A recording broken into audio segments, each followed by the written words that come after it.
लोकमान्य प्रस्तुत तुमची माझी आपली दिवाळी यामध्ये मी तुमचं स्वागत करते. माझ्यातर्फे आणि लोकमान्यतर्फे तुम्हाला दिवाळीच्या खूप खूप शुभेच्छा. आता नावातच आपली दिवाळी आहे. सादर आहेत काही गमती जमती तुमच्या माझ्या सगळ्यांच्या, मुख्यतः दिवाळीच्या फराळामध्ये एकेकाळी गोडाला अनन्यसाधारण महत्त्व होतं.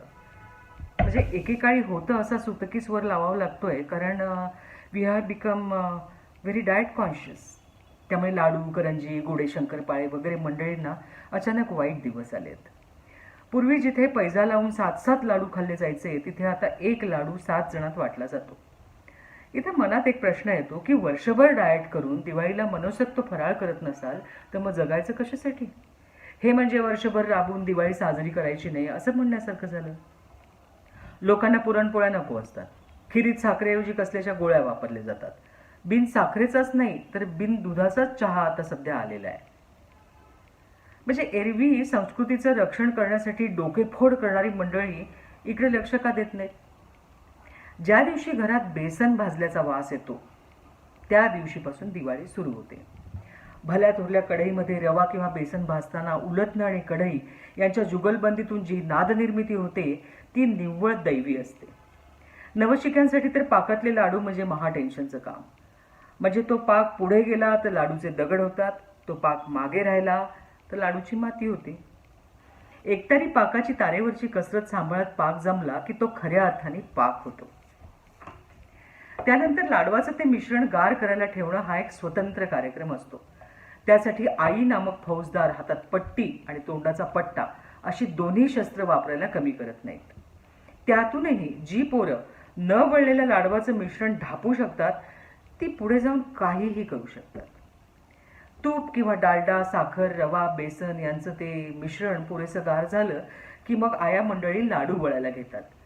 छान गोल घरगरीत वळलेले लाडू ताटामध्ये आले की आईच्या हाताखाली काम करणारी मुलगी किंवा मुलगा किंवा बाबा यांच्याकडे त्या लाडवांवर बेदाणे किंवा काजू लावायची जबाबदारी येते.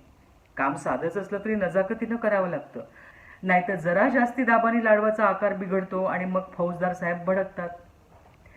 शंकरपाळे या प्रकारात लहानांना संधी दिली जाते शंकरपाळ्या कापण्यासाठी. पण त्यातही आपल्या मनाचं डिझाईन वगैरे करायची काही सोय नसते. त्यातही गोड शंकरपाळ्यांपेक्षा खाऱ्या शंकरपाळ्यांना गोड मानणाऱ्या वर्गामुळे या प्रकाराचं पुरतं अधःपतन झालेलं आहे.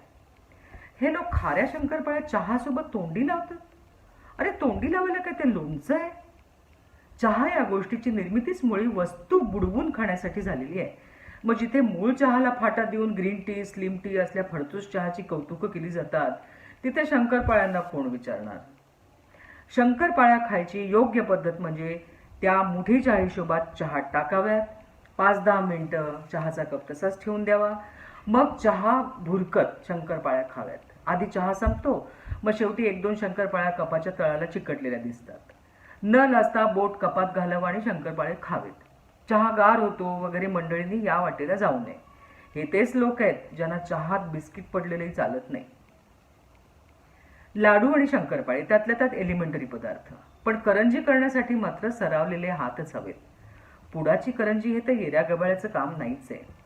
दुधात रवा भिजवताना बोटं वाकडी होतात, तो बत्त्यांनी कुटताना हातांच्या सहनशक्तीची परीक्षा होते. कधी सारण हुकतं, कधी पारी हुकते, सगळं जमलं तरी तळताना करंजीच उघडते. या सगळ्या व्यापातून ज्या माऊलीची करंजी चांगली जमते ती दुवा घेऊन जाते. करंजीच्या कडांचं डिझाईन वगैरे पण केलं जातं, पण बहुतेकदा करंजी फसली तरी त्यातल्या त्यात बरी दिसावी म्हणून केलेली ट्रिक असते. मध्यंतरी करंजीचे साचे वगैरे आले होते, ते वापरून करंजा करणाऱ्या घरातली मुलं किल्ले देखील विकत आणत असावीत. असो, पुडाचं किती कौतुक केलं तरी करंजी खायची उत्तम पद्धत म्हणजे आधी ही पूड शक्य तितकी संपवावी आणि मग मजेत शांतपणे सारण खावं. लाडू, शंकरपाळे, करंजीच्या जोडीला चिरोटे, अनारसेही केले जातात, पण चिरोटे काय वर्षभर कधीही चालतात आणि अनारशांचं महत्त्व अधिक मासात, त्यामुळे त्यांच्याकडे दुर्लक्ष केलं तरी चालतं. तसंच चिरोट्याला गोड म्हणणं हा गोड या शब्दाचा अपमान आहे. अनारसे कधी कधी इतके कडक असतात की ते तुटत नाहीत. तुटले तर अंगावर पडतात, कडक नसले तर चामट असतात. चावून चावून तोंड दुखायला लागतं, पण अनारसा संपत नाही. म्हणूनच ते जावयाला दिले जात असावेत का?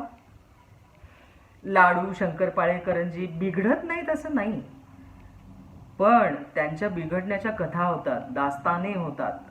पुढच्या कैक दिवाळ्यांना त्या ऐकवल्या पण जातात. आमच्या एका मित्राने त्याच्या आईने केलेले बिघडलेले रव्याचे लाडू, दिवाळीचा किल्ला करतो ना आपण, त्या किल्ल्याच्या बुरुजात पुरला होता.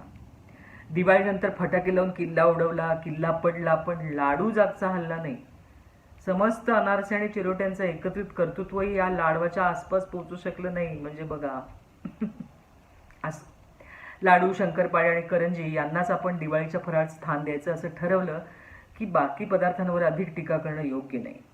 आणि इतकं ऐकल्यानंतरही तुम्ही डाएटच्या मागे लावून फराळातलं गोड नाकारणार असाल तर नरक चतुर्दशीला अभ्यंग स्नान करायचा सुद्धा काही फायदा होणार नाही. मग लाडू, करंजी, चकल्या, शंकरपाळे सगळं जमलं का? कमेंटमध्ये नक्की सांगा. पुन्हा एकदा माझ्यातर्फे आणि लोकमान्यतर्फे तुम्हा सगळ्यांना दिवाळीच्या हार्दिक शुभेच्छा. शुभ दीपावली.